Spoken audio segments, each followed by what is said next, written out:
오늘도 말씀에 앞서서 우리 함께 이렇게 고백해 보겠습니다. 먼저 가슴에 손을 올리고 하나님은 나를 사랑하십니다. 하나님은 나를 사랑하십니다. 그리고 우리 옆에 사람을 보면서 하나님은 당신을 사랑하십니다. 하나님은 당신을 사랑하십니다. 그리고 우리 다 함께 고백해 볼까요? 하나님은 우리를 사랑하십니다. 하나님은 우리를 사랑하십니다. 아멘. 우리가 계속해서 믿음의 사람이라는 주제로 이 특별 새벽 기도회를 우리가 예배로 올려드리고 있죠. 그렇다면 여러분은 믿음의 사람의 특징은 무엇이라고 생각하시나요? 믿음의 사람. 이 믿음의 사람의 특징은 무엇인가? 히브리서 11장은 믿음의 사람의 인생을 살았던 수많은 믿음의 선조들에 대해서 열거하고 있습니다. 우리가 히브리서 11장을 쭉 보면 그 내용의 전체가 믿음의 사람으로 살았던 인물들에 대한 내용들이에요. 그런데 그들의 이야기를 계속해서 나열하다가 오늘 본문 말씀 33절에서 이렇게 말합니다. 그들은 믿음으로 나라들을 이기기도 하며 의를 행하기도 하며 약속을 받기도 하며 사자들의 입을 막기도 하며. 성경은 믿음의 사람의 특징은 세상이 감당하지 못하는, 세상으로부터 승리하는 사람들이다 라고 이야기를 합니다. 그렇다면 믿음의 사람으로 살아가는 여러분은 세상으로부터 승리하는 그러한 인생을 살아가고 계신가요? 우리는 믿음의 사람으로 살아가지만 세상으로부터 승리하기는커녕 도리어 날마다 죄의 유혹 앞에서 넘어지고 세상 앞에서 좌절할 때가 참 많습니다. 그래서 세상이 감당하지 못했던 믿음의 선조들은 우리가 도무지 범접할 수 없는 인물들, 우리는 따라할 수조차 없고 우리의 삶과는 무관한 그러한 인물들로 여길 때가 있습니다.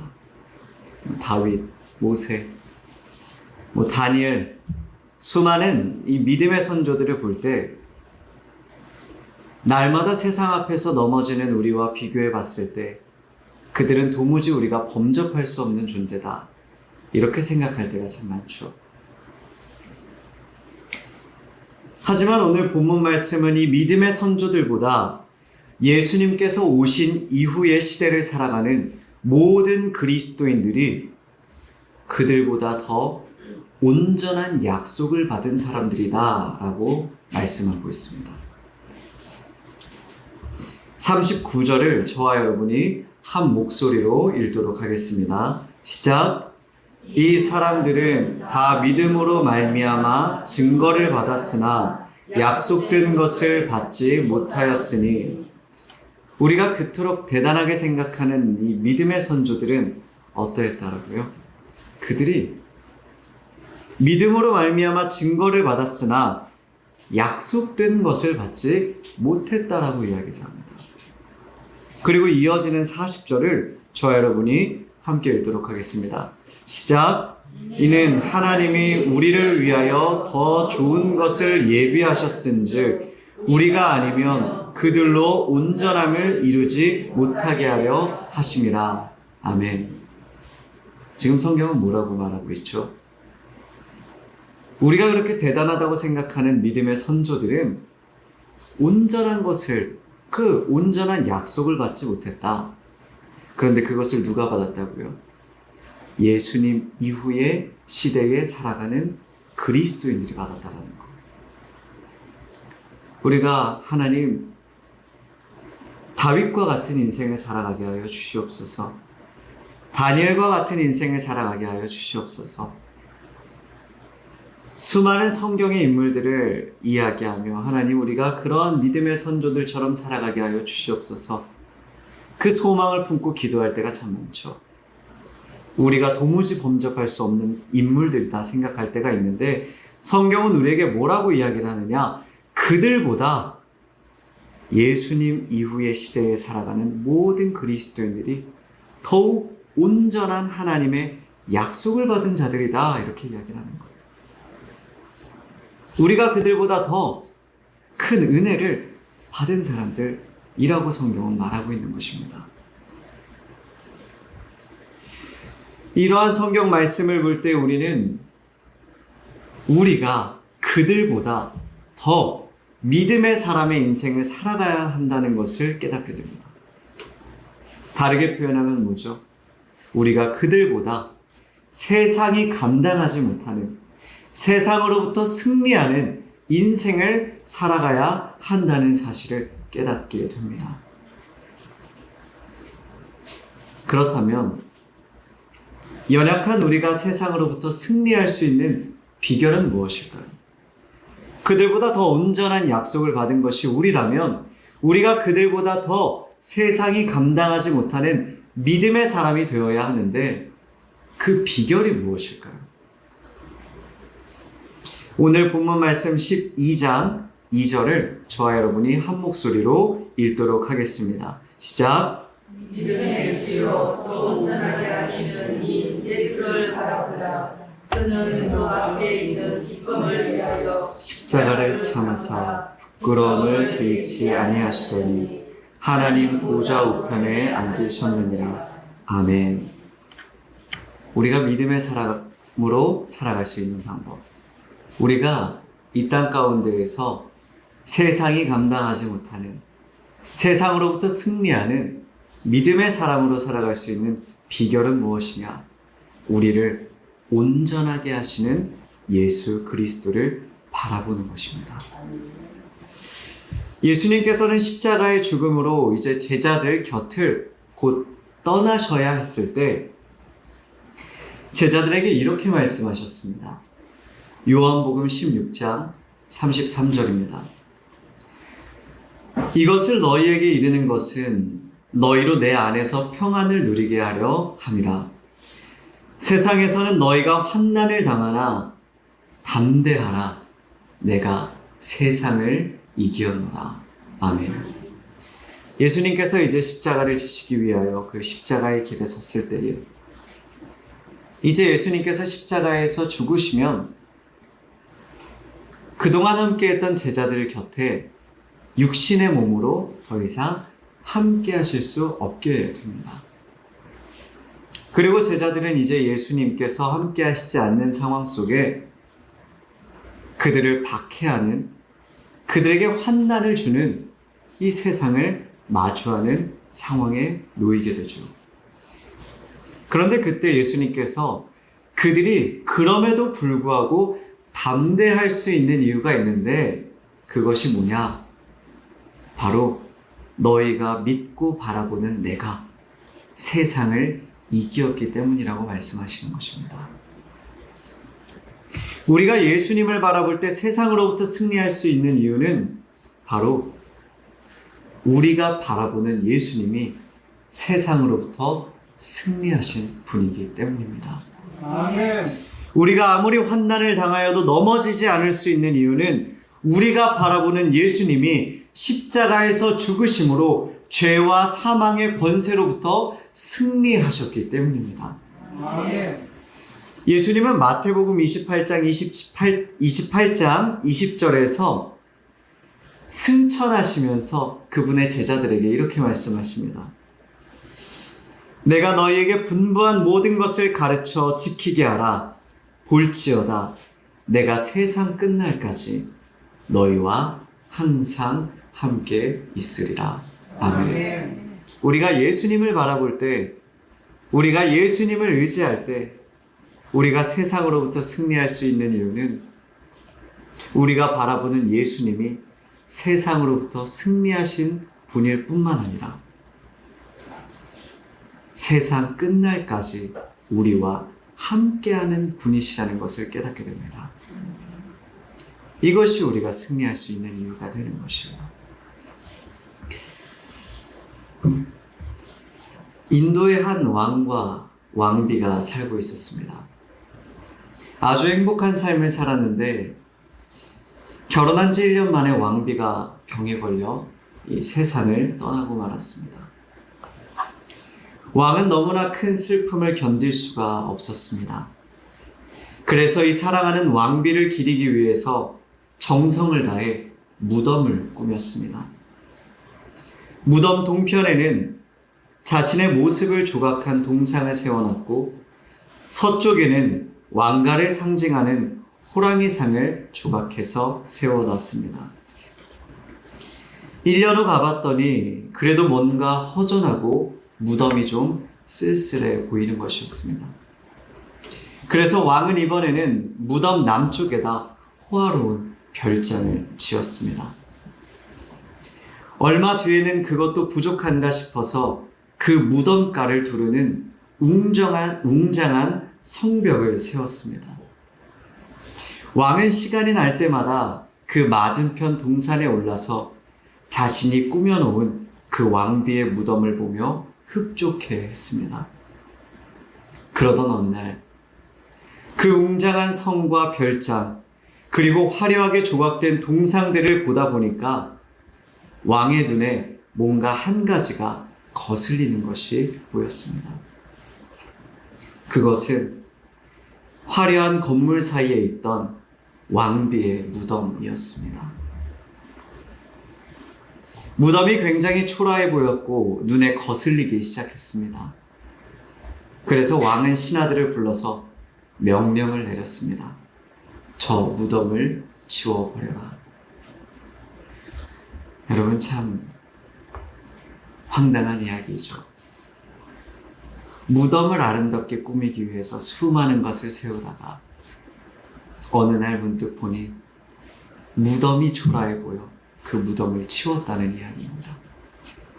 이 이야기가 우리에게 전해주는 바가 무엇인가요? 그것은 바로 본질을 잃어버려서는 안 된다는 것입니다. 앞서 말한 것처럼 우리가 그리스도인으로 살아감에도 불구하고, 믿음의 사람으로 살아감에도 불구하고 세상 앞에 넘어지고 좌절하는 이유는요, 다른 것이 아닙니다. 우리가 본질을 잃어버렸기 때문입니다. 그리스도인의 본질이 무엇이냐? 예수 그리스도를 바라보는 것입니다. 오늘날 수많은 교회가 있고 수많은 그리스도인이 있지만 세상은 우리를 보고 선한 영향력을 끼치지 못한다 손가락질합니다. 교회의 미래가 보이지 않는다고 도리어 세상이 우리를 걱정하는 상태에까지 이르렀습니다. 그런데 그 이유는요, 복잡한 것이 아니에요. 교회가, 그리스도인들이 예수 그리스도를 바라보아야 하는데 그렇지 않고 다른 것을 자꾸만 바라보기 때문입니다. 교회에서 돈을 의지하고, 교회에서 사람을 의지하고, 그리스도인들이 하나님과 예수님과 성령님을 의지하기보다 세상의 것을 의지하기 때문에 믿음의 사람이라 말하지만 끊임없이 넘어지는 것입니다. 사랑하는 성도 여러분, 우리가 세상으로부터 승리할 수 있는 이유는 십자가에서 죄와 사망의 권세로부터 승리하시고 하나님 우편에 앉으신 예수 그리스도를 바라보는 것 외에 없음을 꼭 기억하시기를 바랍니다. 아멘. 다가오는 새해 2025년, 믿음으로 세상으로부터 승리하는 우리 모두가 되기를 간절히 소망합니다. 아멘. 세상이 감당하지 못하는, 세상이 어떠할지라도 세상을 도리어 회복시키는 그러한 믿음의 사람들이 저와 여러분이 되기를 간절히 소망합니다. 아멘. 우리 모두 예수 그리스도를 바라보는 인생을 살아갑시다. 아멘. 이 시간 우리 다 함께 찬송가 357장 함께 찬양하도록 하겠습니다.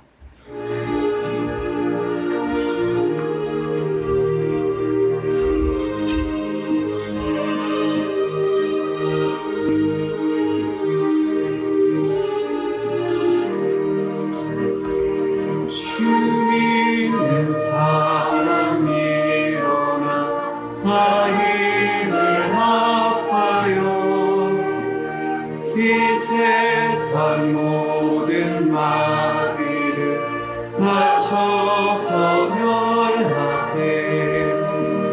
저 앞에 싸워 이겨라. 주 예수 믿는 힘으로 온 세상이 이기네. 믿음이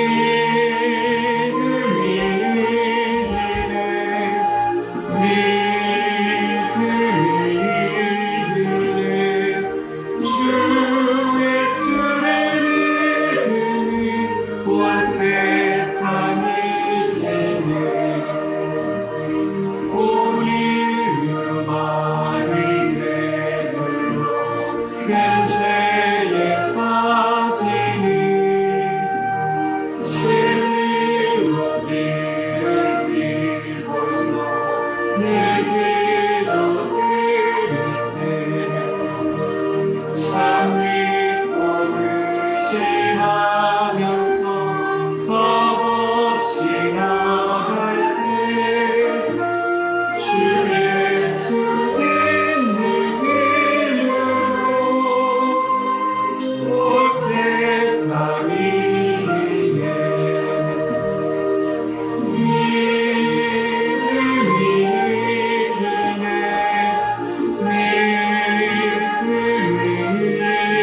이기네. 주 예수를 믿으니 온 세상이 이기네. 끝까지 이긴 자에게 그 옷을 입히고 또 영생 복을 주시니 참 기쁨일세. 이 어두운 세상 지나서 저 천성 나도록 주 예수 믿는 힘으로 온 세상이 이기네. 믿음이 이기네. 믿음이 이기네. 주 예수를 믿으니 온 세상이 이기네.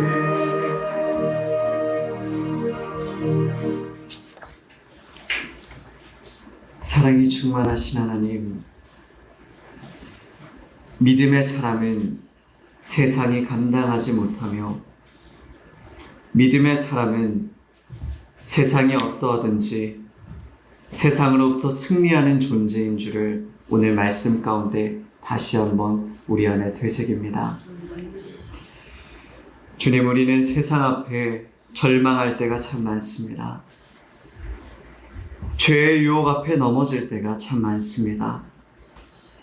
그래서 우리는 믿음의 사람으로 살아가겠노라 다짐하고 또한 그리스도인으로 삶의 여정을 걸어감에도 불구하고 세상으로부터 승리할 수 있을 것이라는 소망을 품지 못하고 살아갈 때가 참 많습니다.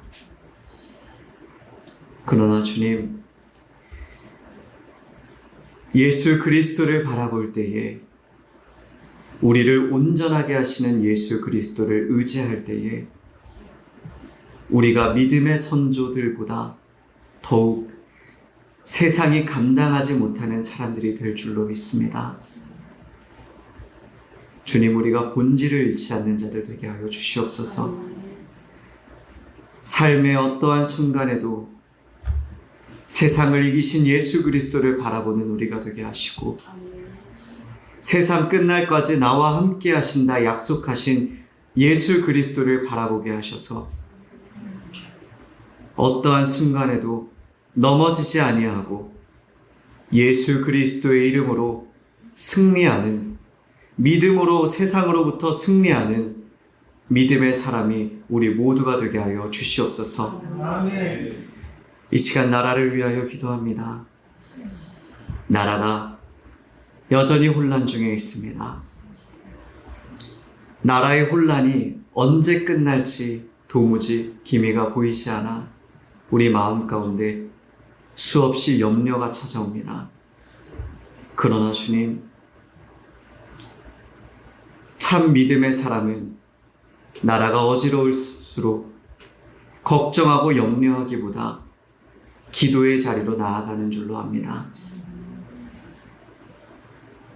나라를 위하여 이 시간 진정으로 주님 앞에 간절히 기도하오니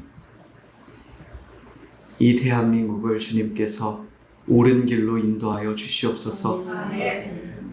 아무리 나라가 혼란스러울지라도 하나님께서 그 나라를 통치하실 때에 나라가 바로 서는 줄로 압니다. 주님의 능력으로, 주님의 의로우신 오른발로 이 나라를 붙들어 주셔서 이 나라가 주님을 경외하는 나라 되게 하시고 주님의 능력 앞에서 바로 서는 나라 될 수 있도록 주님께서 은혜를 더하여 주시옵소서. 주님께서 이 기도를 기쁘게 들으시고 이 기도를 응답해 주실 줄로 믿사오며 이 모든 말씀 예수님의 이름으로 기도합니다. 아멘. 주 예수 그리스도의 은혜와 하나님의 사랑과 성령의 교통하심이 이제는 오직 예수 그리스도만을 바라보며 세상이 감당하지 못하는 믿음의 사람으로 살아가겠노라 다짐하는 주님의 모든 자녀 머리 위에 이제로부터 영원토록 함께 있을지어다. 아멘.